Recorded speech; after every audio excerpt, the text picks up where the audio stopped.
Hey guys, Ken here from the Retro Toy Escapades channel in Malaysia. Mattel has just debuted the official packaging images for their upcoming slithering Snake Man set of 4 figures, and now officially giving it a name as well.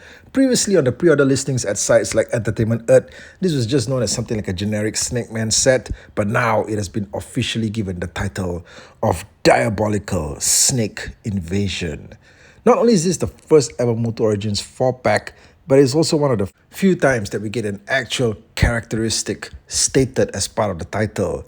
I mean, they could have just called this thing the Snake Invasion set, but no, they added the word Diabolical.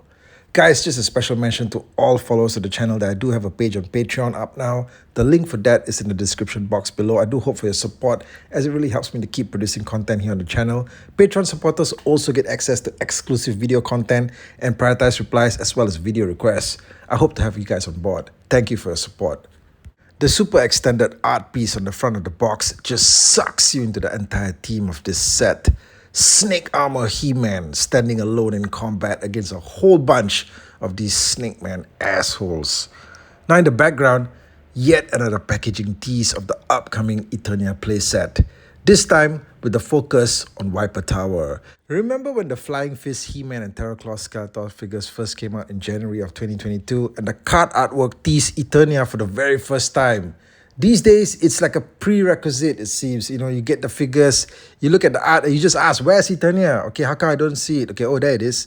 Now, in the background, looking about, is the fan favorite, Fangor. Okay, every time this guy gets mentioned, okay, Fangor, everyone gets excited, okay? But why is he hiding here? And why isn't he fighting alongside the rest of the Snake Man, okay? Maybe he doesn't want to end up like this guy over here, okay? Random shot of a body that's just decomposed to skull and bones. Man, who the fuck is this guy? Okay, he's like totally stripped down. Now, who was it? Okay, nobody knows, right?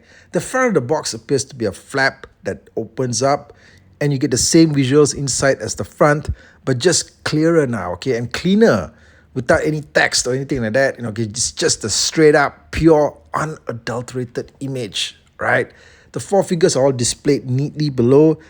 This particular guy with the blue camo can head, and which I said on Instagram previously, reminded me of Stitch, okay, from Lilo and Stitch. You know, this guy was previously named Slithor in the Entertainment Earth listing, all right?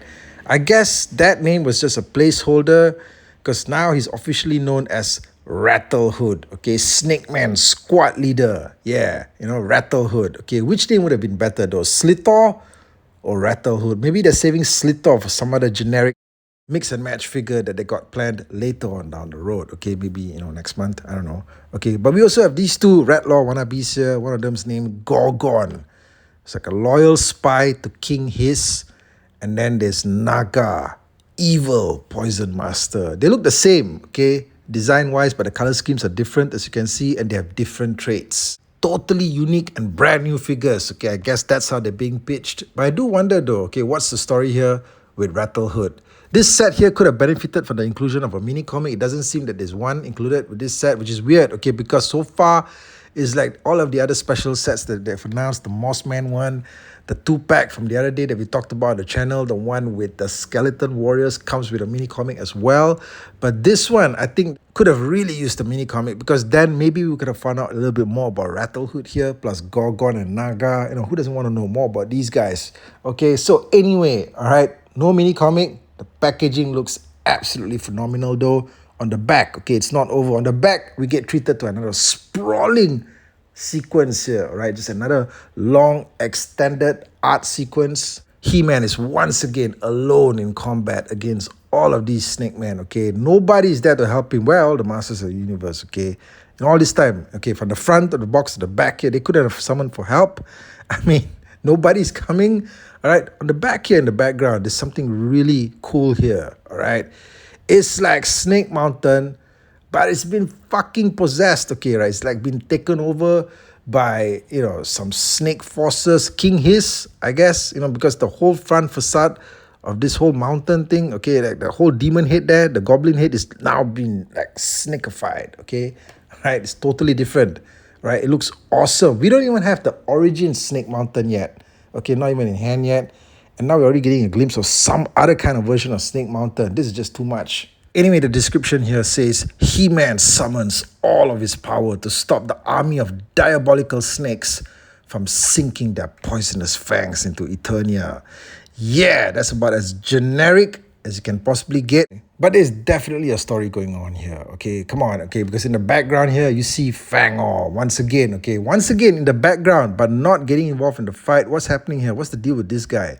Okay, this guy, like I mentioned earlier, is a fan favorite. He is definitely going to turn up probably as a figure in Origins pretty soon. He did also show up in the Viper's Vice mini comic that came packaged with the new Snake Face and Dragon Blaster Skeletor figures. I don't have those figures yet. They're not here in Malaysia yet, but they've been circulating out there. The mini comic comes with those sets.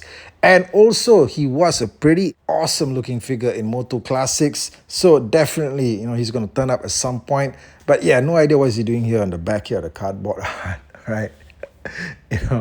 What is he supposed to be doing? Is he secretly masterminding this whole battle scene? Perhaps, okay? I don't get why the cross-sell here has mixed up the figures of Wave 12 and Wave 13. All right, why is that so? Okay, I mean, the whole thing is so damn confusing. We don't even have Wave 13 yet, okay?